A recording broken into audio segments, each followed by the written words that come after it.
football fans? It's your boy Lolo. We just got done watching Tottenham collapse once again. Oh my God. And Man City, who needs Sergio Aguero? Who needs him? Kevin De Bruyne? Who needs him? We got Ilkay Gundogan. But you know who we have on the stoop today? Fan favorite, original on the stooper. We got Miss Aneesha in the house. So we're about to get started in just a few seconds. Let's get it. What's going on, football fans? It's your boy Lolo back in Brooklyn. We just got done watching Manchester City and Tottenham. Well, we just got done watching Manchester City. I don't think most of Tottenham even showed up for that match. Talk about a little cat and mouse game, only in the way where a cat fucks with a mouse until it eats it. Like that was my whole experience with that. And but we don't want to hear what this gunner thinks about watching all that. So let's bring in one of the longest running members of On the Stoop. This is an original On the Stooper. I'm so lucky to have both of these people here because the three of us were the original On the Stoop with Lolo here. Bring in Miss Aneesha and Mr. Mark. Hey, hey. Hey. Look at that. Look at Back that. together Back again. together again. This is beautiful. Except for you're not sitting on a hot water bottle. She may be. You don't She know. might be. Never for all we water know. inside. I am today.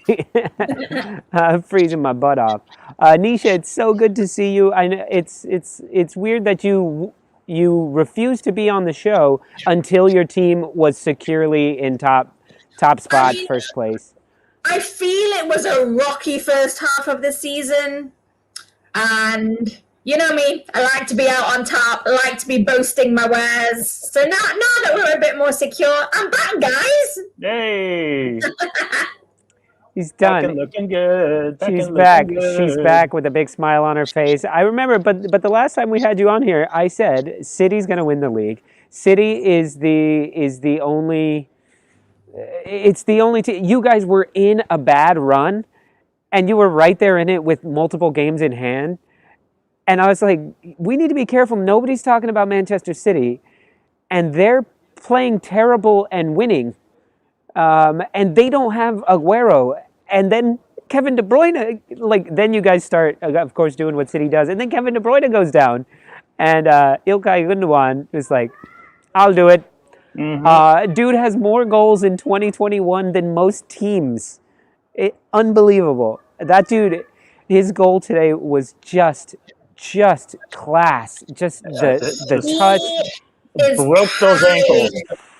He is carrying at the moment, but I mean, it did look like a potential groin injury there towards the end. I'm a little bit nervous about that. Let's see what happens there. But I feel like he's come into his own. You know, I had him on my fantasy team last year, and he didn't really deliver so much. Yeah. Whereas this year, it's like a new man, right? So he has more goals in 2021 than he had in his previous 60 games. It's unbelievable. And I think it's a new. It's almost like there's a couple of guys on the pitch right now. Whether it's Ilkay Gundogan, whether it's Foden stepping up his game, that are maybe benefiting from Aguero not being around. And look, it was nice to see Aguero in the subs list again. Like, it gives me a little bit of hope that after 10, 11 games, he's maybe okay to play soon. But I think it's opened it up a little bit. And other players like Rodrigo in midfield are also then coming into their own a little bit more. And like you saw today with his penalty, with his work with Ilkay Gundogan, I feel like it's a new City to the one we've had the last couple of seasons or the previous half of the year where previously it's just been Aguero or Kevin De Bruyne dominating. Yeah. And I'm intrigued to see where that goes now because, like you say, we're 7 points clear at the top. We've still got a game in hand, 16-game winning streak. It's kind of a nice place to be. It's unbelievable. You know, the most impressive thing with City is that the first half of the season when you were struggling, you had to find a new way to win. You had to find new ways to win the game. The system wasn't working or it was just being broken. by dropping players and things like that, and just not coming out the gates hot. And it just seemed like the team collectively figured out a new way to win. And not to mention João Cancelo, the dude. Wow, that guy is blazing fast. First of all, he's got great ball control. Anyway, I feel like you guys became less of a okay, let's drive up and find Aguero, and more playing out of the back with these really solid defenders. Who do you have back there? I think it's John Stones, João Cancelo. Help me out here, Aneesha. Yeah, it's a strong back line. We've been playing a little bit more defensively, I think, in general, because we've not had that attack. And like you say, Cancelo, whether it's Stones, even though he was, on a bench or a reserve today beforehand, and then you get a different level of play. And I think what we saw today was that, yes, maybe City dominated, but not in the way you expected, because even in that first half, where they were more on it, I think, than the second half, it was still a penalty and a keeper error with those first 2 goals, right? Yeah. It wasn't as native or as innovative as it could have been. Yeah. And I think that's where we still need to develop a little bit more. Like, don't get me wrong, Loris played a poor show today, but I think what City are doing at the moment is opening up in different ways. And I kind of feel like that's maybe what Spurs need to do. I feel like there's something deeply systematically wrong with them at the moment, to have so many players not playing to scratch. And, Mourinho's always going to have excuses. That's Mourinho for you. But I think there's something there at Spurs that tells a deeper story about what's going on, because it's just too widely and broadly bad to be put at the foot of one person. And I think in converse, what City are doing is they're spreading their load a little bit more this second half of the season. Yeah. And that's kind of like improving them, in my opinion. You guys like that I can comment through my brain? It's great. I love it. What I think is wrong with the Spurs... Hold on, John, or Director Man, can you put the score up? Just I like seeing 3-0 Spurs lose. There you go. Yeah, there you go. Spurs suck. There you go. Perfect. Go ahead, Mark. What I think is wrong with the Spurs, or at least what I see, and we all know how little I know about this game, is that the Spurs live and die by the counter. They sit back and wait, and they take that chance. Yeah. But for me and what I see, if that's how you're going to live, you have to be very, very, very precise with your passing. And if you're not, the counter, we'll call it, if that's a thing, I don't know, is what's going to end up burning you. And I think that's what burns the Spurs, is that they are just one bad pass away from being in a very bad position against the teams that they play. And today I saw that quite a bit with City. Definitely something with the Spurs today. You could see frustration on a lot of their faces when somebody passes to somebody, like one guy passes to another guy, and that guy just boots it first time and it goes nowhere. And the other guy's like, I saw that multiple times where they're like, what are you doing? Like, what? Yeah. What I also saw was that wow, Spurs were very angry they weren't getting the calls, and they would sit and complain, and the game would continue. And someone's sitting, Lamella is in the back, just go, "Where's my foul?" It just got worse and worse. In the meantime, you are out of the play. Yeah, yeah. Now, I would say there were some where I'm like, that's a foul, and it wasn't called. That's a foul, and it wasn't called. And that's a penalty? I saw a lot of that in the first half, especially in the exchange between what I think it was Sterling and Lamella, where Sterling tackles Lamella and then gets the ball, but Lamella gets right back up and does kind of the same tackle, and it was Lamella that got called for it and not Sterling. And Yeah. I was just like, what's going on here? Yeah. Well, the penalty was super, super iffy as far as I was concerned. You could see it though the whole way through, and even the last 2 minutes of extra time, it was like 3 free kicks in 2 minutes because it was just foul because the frustration built and built. Yeah, and even though the referee tried to take control of the game, it seemed in doing so he was losing control of the game. Yeah. There was no flow. The players were never allowed to get into any sort of flow. I don't know if that makes any sense. But, that's what I got. Real. Mr. Tom, welcome. I liked your first comment too, but I would tell Spurs what to do, but I'd be angry at myself if I was right and they improved. Exactly. We don't give them advice. But look, I feel like Spurs fans are very frustrated because at least last week they had Harry Kane missing and they had something to blame. But Harry Kane was there, and that free kick, oh my God, was almost. That was the thing of beauty. That was one I wanted where that to go in just because it was so nice. That's when it hit the woodwork, it was just like, so much potential. When he kicked it, I immediately got mad because I knew I was about to say something nice about Harry Kane. Yeah, I thought Ward Prowse took that shot. Yeah, exactly. Oh, but Kane's got a boot on him. But he's clearly not the whole. Now, they didn't play Brighton or West Brom or Fulham. They played Manchester City. And Manchester City, you don't have your full squad, but the squad you have, a big word that we talk about every week about a particular team and about a particular player is confidence. Your team is oozing confidence. There were back heels for no reason. There were no-look passes for no reason. Like, not really even... It's like when Chris, our Liverpool guy, plays FIFA against me. Like, he adds 14 moves. He goes, my keeper falls, and he, walks around my keeper and walks the ball in. Like, except for the finishing, the final touch, in the middle of the park, you guys were just when there was a loose ball, it was like, I got that, excuse me. And they would just move the Spurs play.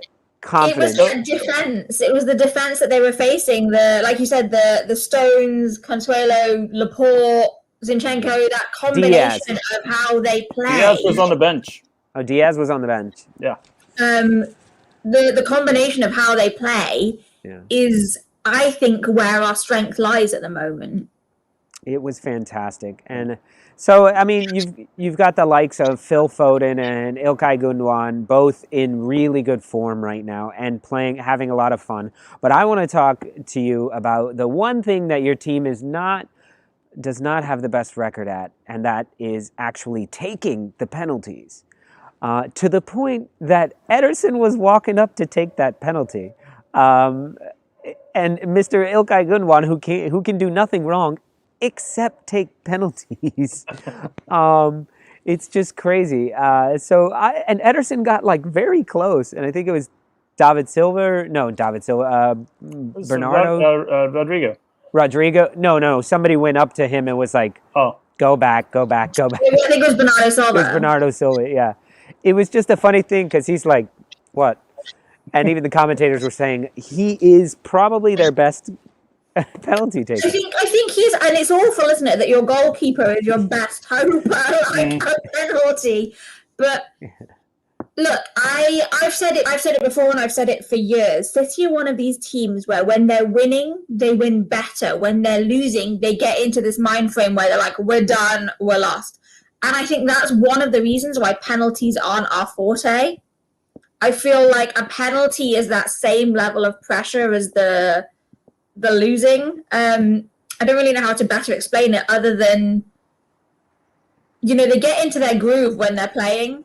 And because the penalty is out of the blue, it throws them. Okay. And they don't know how to deal with that, and they have no one equipped to deal with it the way they should. That's very interesting. Very interesting. It's not a good thing. No, it's not a good thing. I mean, none of your players would last across Manchester at United because they make their bread and butter off of penalties. Yeah. Yeah. Bruno Penandes, as Yeah, somebody I love that today. somebody told us That today. was yeah, Greg Greg today. told yeah. us today. Yeah, that was funny.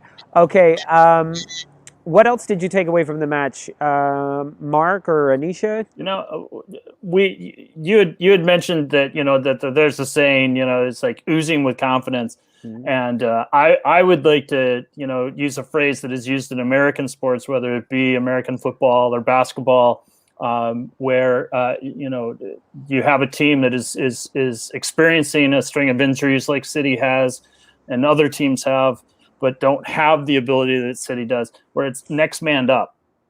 Next man up. You guys have somebody go down, and you have somebody come in and do just as good of a job in the position, and make City just continue to be such a great team. I don't know if anybody else has heard about this, but there was the year 2021 predictions, where you fill out your predictions for the year and you get points for certain predictions. One of the questions was who wins Premier League, and I was like City. And I'm still not backing away from that, which I'm sure Aneesha is very happy to hear. But yeah, next man up. That is what City has been able to do, and it's been super impressive. I mean, does Kevin De Bruyne have a place? Of course. Yes, Of course. What a stupid question. What a stupid question.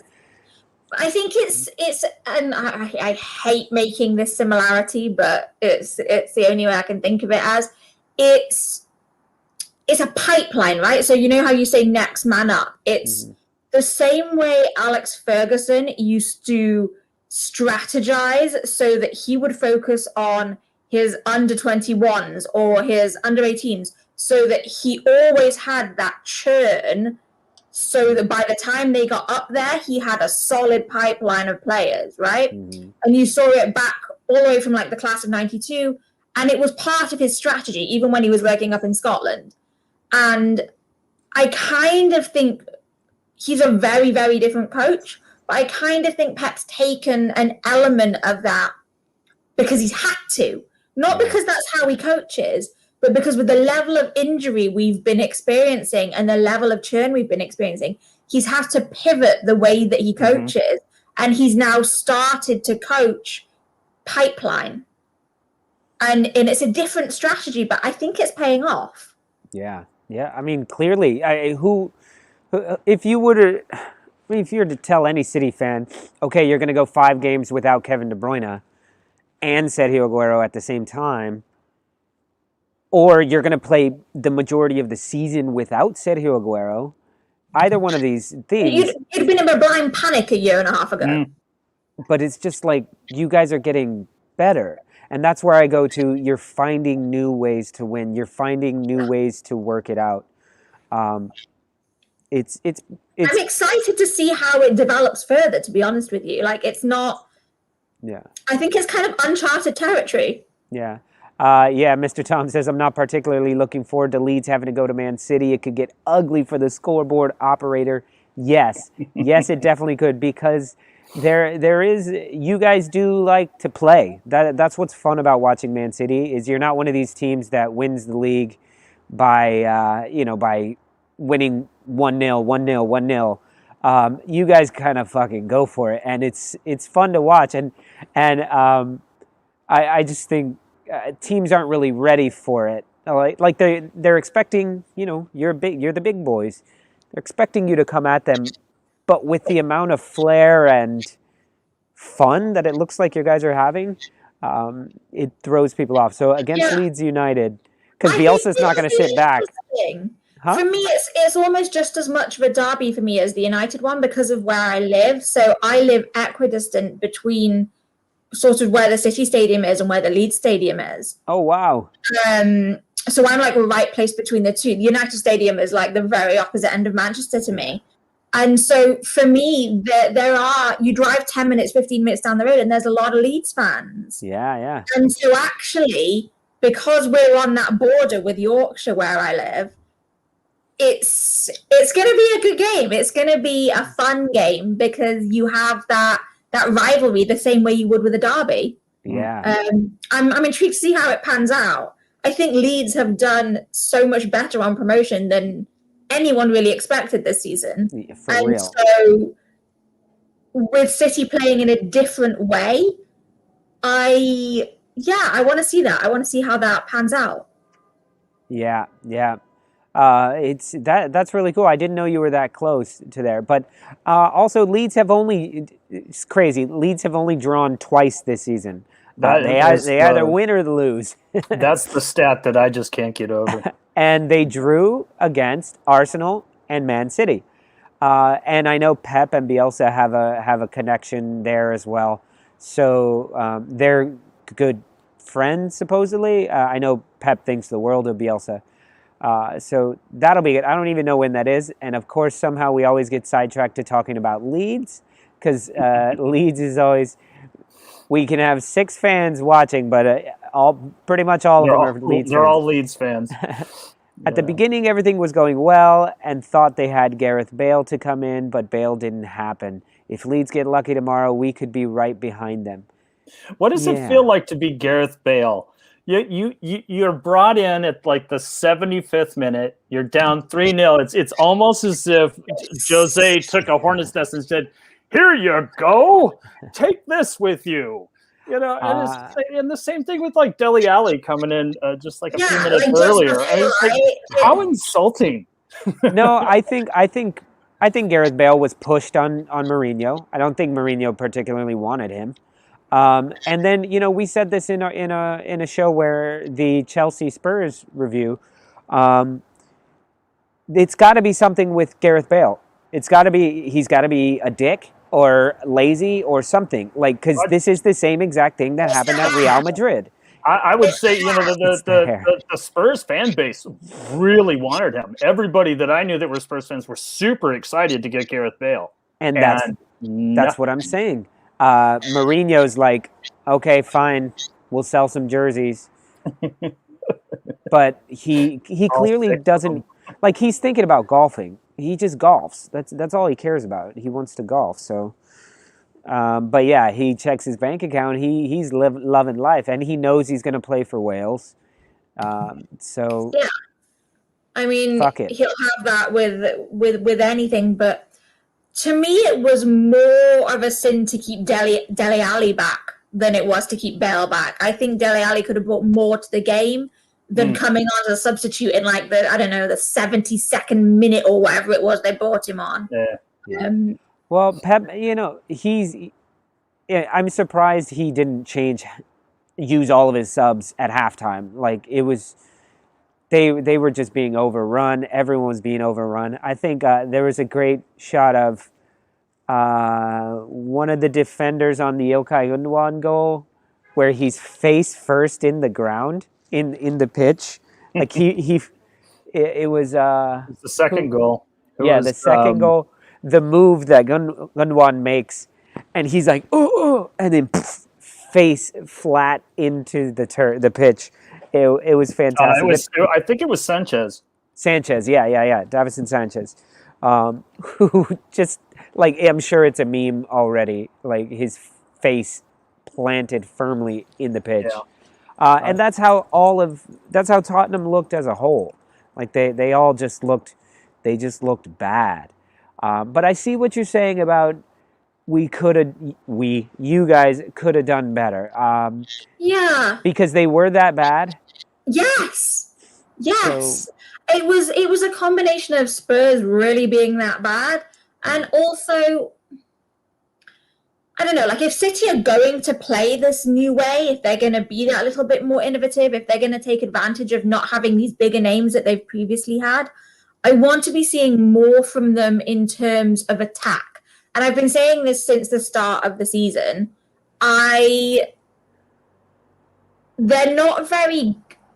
They're great at taking an opportunity that's been created for them, but I don't think they're as good at opening the opportunities for themselves. So they can capitalize on a poor team's playing. Like I said, like with Spurs not really gelling and working together as a team, they can use that. But I don't think they're as divisive at opening those routes for themselves for a team that is well gelled. I don't know. Yes, we're ahead. Yes, we're doing well. But I don't think it's time to sit on our laurels yet. There's still a way to go. Yeah.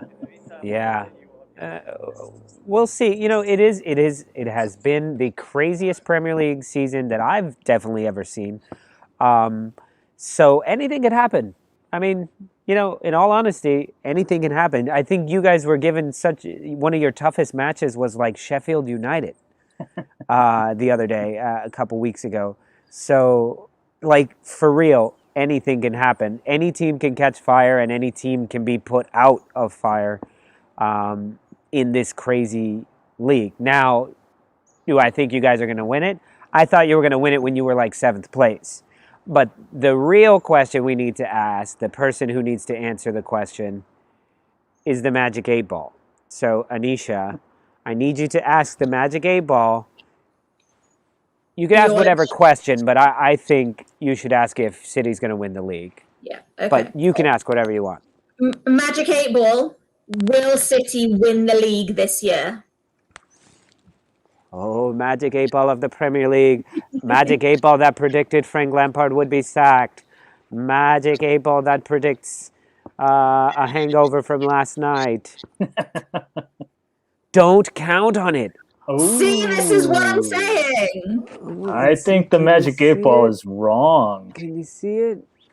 You can almost see You it. can just about see it. Just about see it, but There you go. Oh, I think the Magic 8 Ball is not very magical right now. Okay. So then who's in second place right now? Leicester City. So will Leicester City win the league then? Is that who's going to win? It is decidedly so. They did well today, so It is who knows? decidedly so.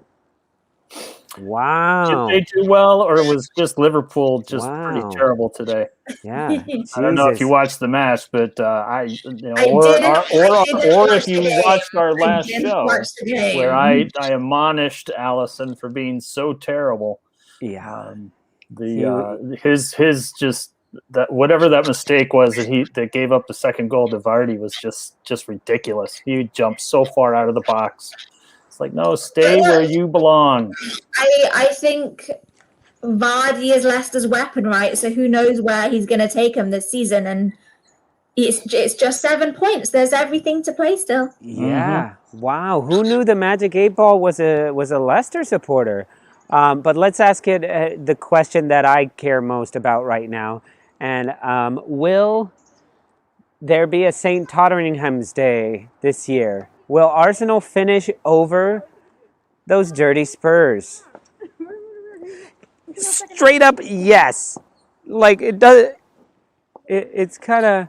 It just says yes. It's not even being cheeky this time. I think he's making it up. I think it knows it's your Magic 8 Ball. It says, where is it? Do you see it? Kind of.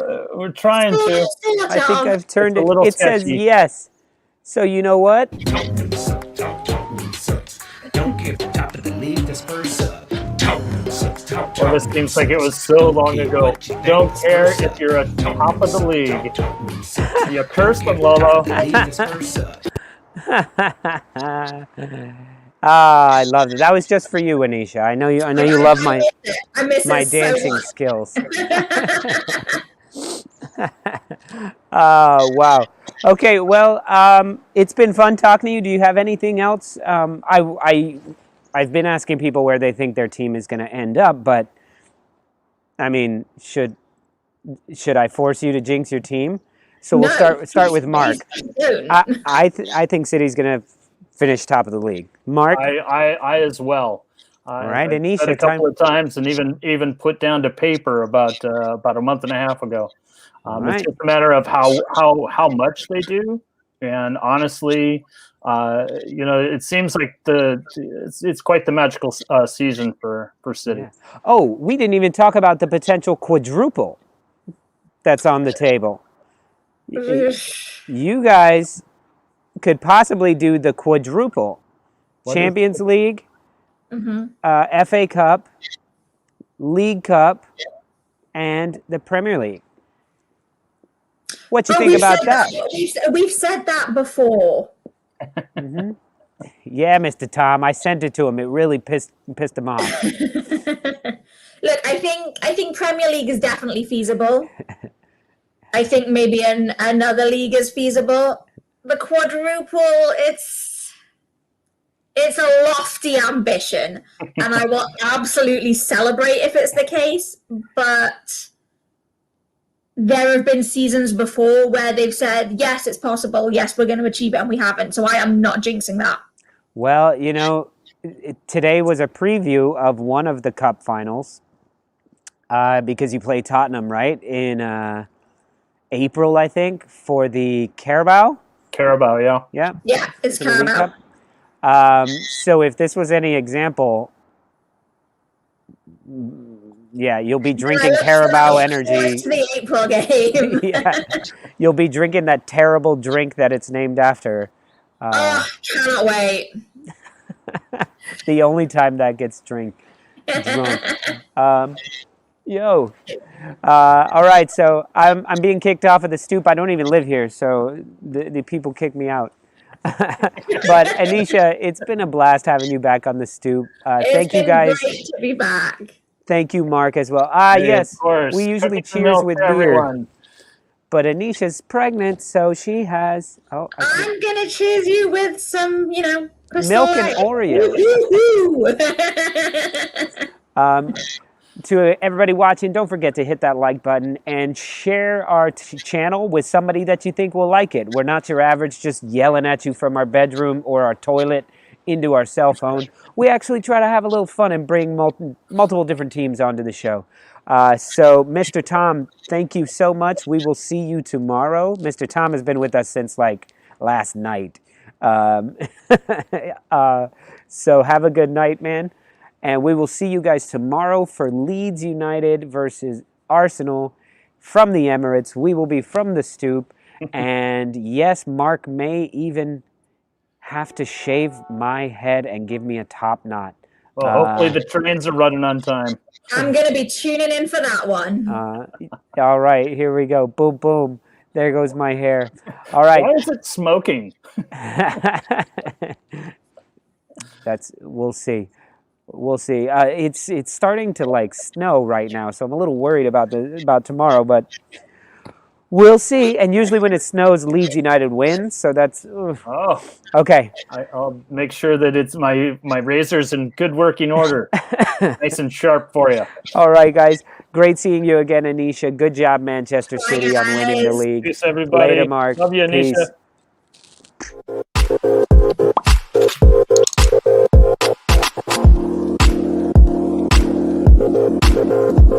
Peace.